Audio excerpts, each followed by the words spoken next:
So in our last video, we showed you guys the basics and everything that you need to know to pour your own jig heads. Well, today we're going to take it one step farther. I'll kind of run you through my thought process when it comes to picking out molds, hooks, components, and everything in between.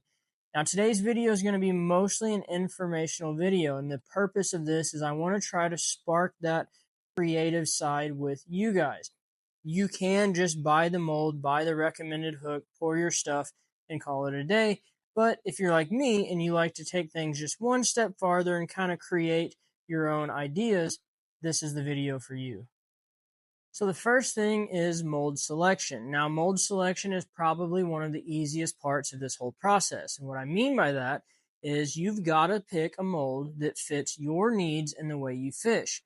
If you're dragging a football jig along rocks all winter long, then, well, I would probably recommend getting a football jig.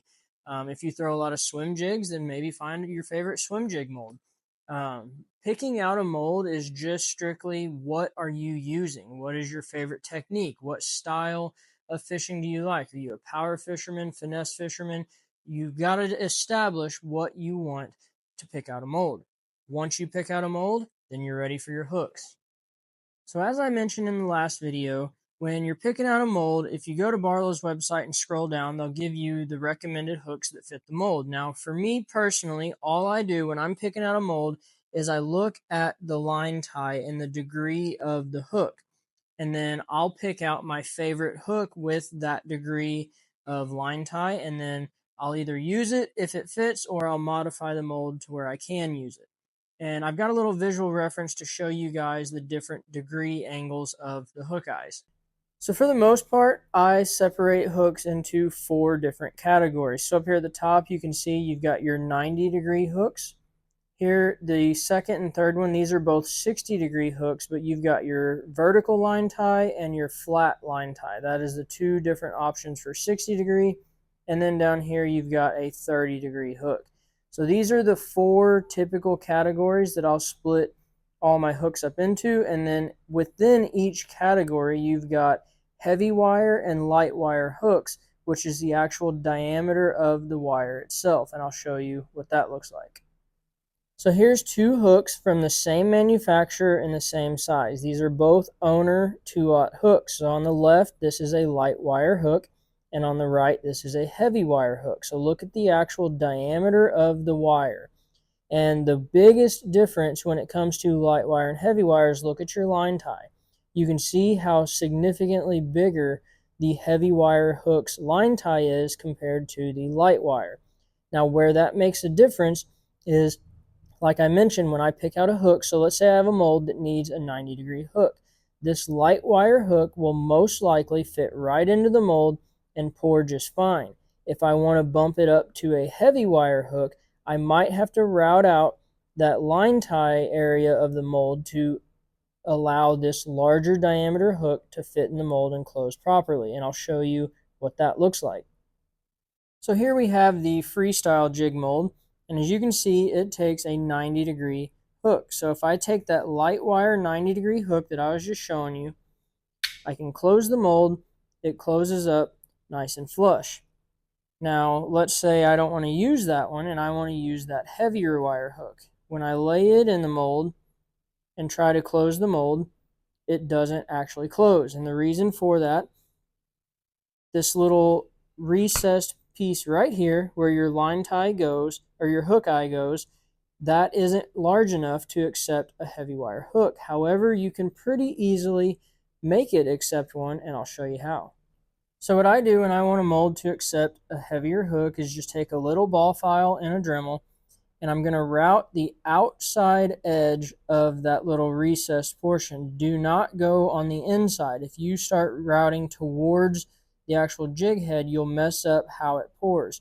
If you just stick to the outside edge, you'll be good to go. And I'll show you how that looks.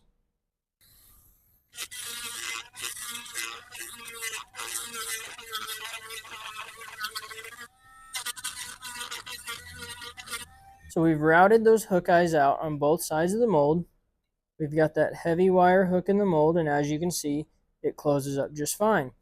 Now we can pour with either the light wire or the heavy wire hook. So I would say routing out the hook eye on a mold to accept a larger diameter hook is probably the most basic and most common mold modification there is.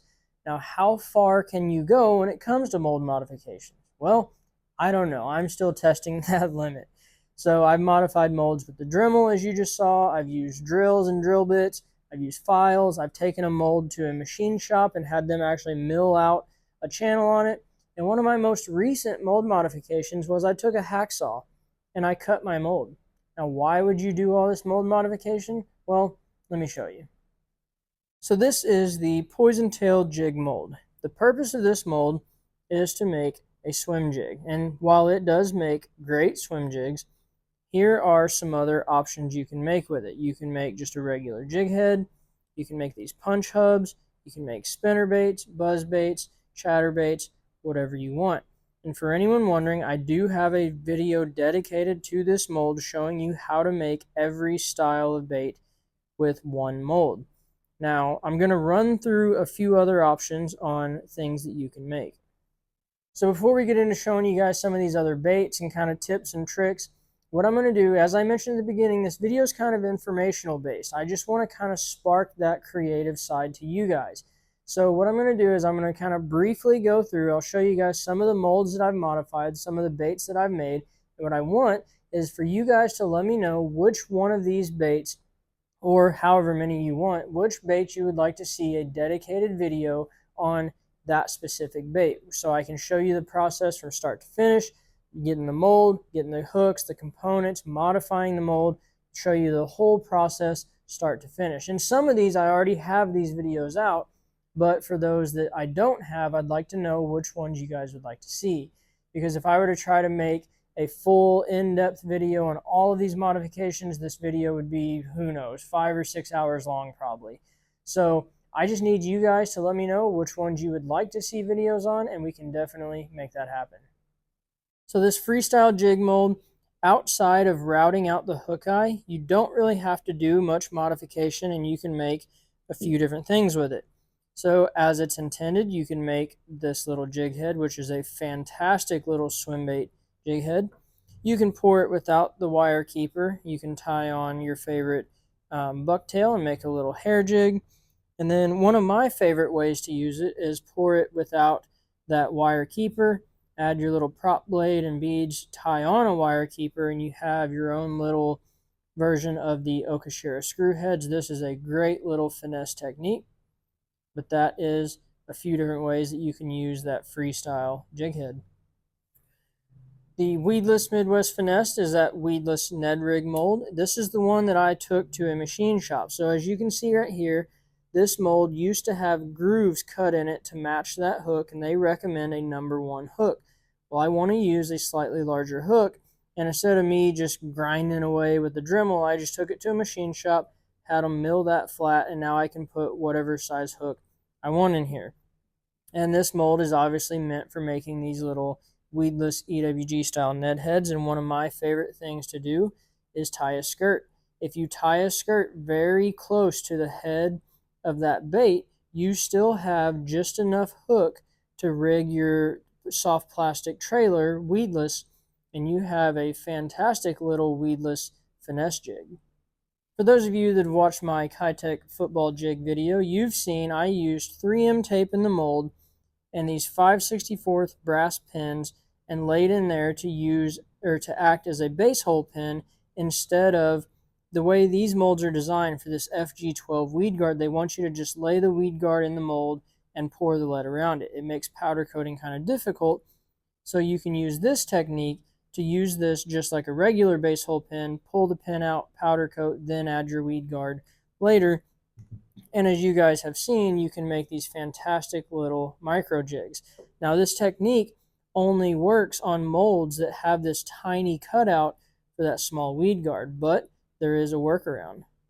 So here's one of my other favorite football jig molds, and as you can see, this has the large cutout for that big base hole pin. Now what you can do, I took one of the Teflon pins and drilled a hole through the center of it. I took a 5/64 drill bit, drilled a hole through it so that I can slide that brass pin through that Teflon pin. Now what you can do is lay that in your mold like so. Now I left this to where I can slide that Teflon up and down.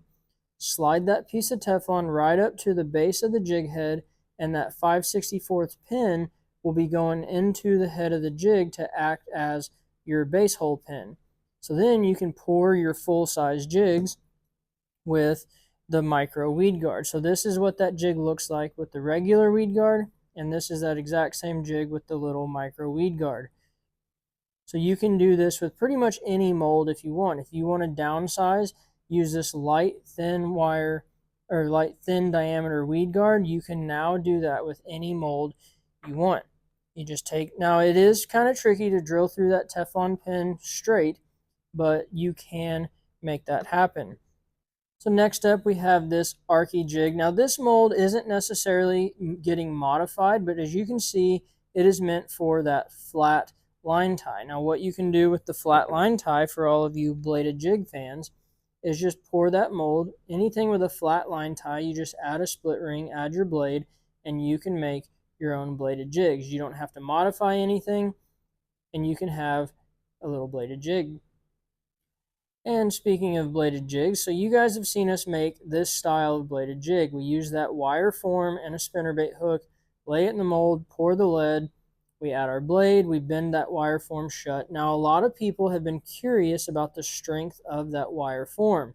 Now I have never had one of these wire forms bend open on me or break, but if that is something you're concerned about, there is a workaround, but it's not easy. And what I mean by it's not easy, you're going to have to take a hacksaw and you're going to have to cut your mold. Now, why in the world would you cut your mold like that? You cut your mold like that so you can make a full looped wire form to attach to your hook and attach to your blade, and you're actually going to pour this bait with the blade already attached.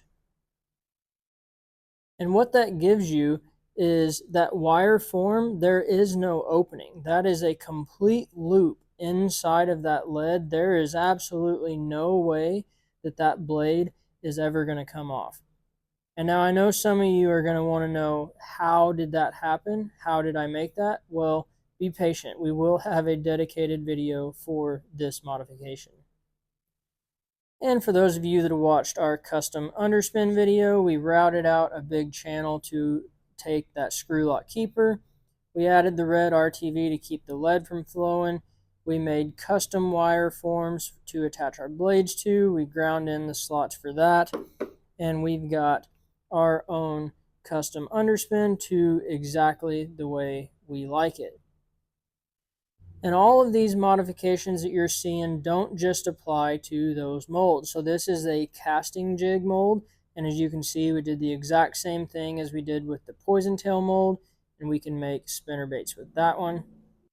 You can make little micro bladed jigs with the smaller wire form if you want. You can make that same little Okashira screw head style bait with other swim bait heads. You can make hair jigs with other molds. You can make your own custom powder coats with hollow shift. You can get creative with your jig skirts and start color matching RoboWorm colors. The possibilities are endless, guys. So as you saw in the first part of this series, you can keep it super simple. Buy the mold, buy the recommended hook, pour your lead, tie your jigs, do whatever you want, keep it simple. However, if you want to take it to that next step, as you just saw, I just showed you a quick overview of just some of the things that I've made. That's not every mold modification I've done. That's not every bait that I've made. That is just, like I said, I want to spark that creative side to those of you that want to take that next step. You don't have to just stick to the recommended hooks. You can kind of do whatever you want. Most of the mold modifications that you do, with the exception of like the underspin that we did, most of your mold modifications don't take away from the original point of that mold. As you saw with the poison tail, I can make spinner baits, buzz baits, chatter baits, whatever I want, but I can still just make the regular swim jig that it is meant to be. It doesn't mess up the mold to the point to where you can't use it for its intended purpose. But hopefully you guys like this video, and what I would like to know from you guys, because I know there are some creative people out there, what are some of your favorite modifications and baits that you have made, or let me know what are some of the things that you would like to see in depth. As I mentioned, I do have a lot of in-depth videos already made. I've made videos on the poison tail mold showing you 7 different types, and that's not the only 7 you can make. That's just what I did. I've got that underspin video. I've showed you how to make your homemade Alabama rigs from scratch. There's a ton of videos out there, not just on my channel. There are a ton of fantastic channels out there showing you guys different ways you can modify molds and make baits exactly how you want. And as always, I appreciate all of you that have stuck around and watched this whole video. Like I said, I want to kind of spark that interest for those of you that want to take that next step. There are tons and tons of options and possibilities out there. But again, I appreciate you guys watching. Hit that like button, subscribe to the channel. We'll see you on the next one.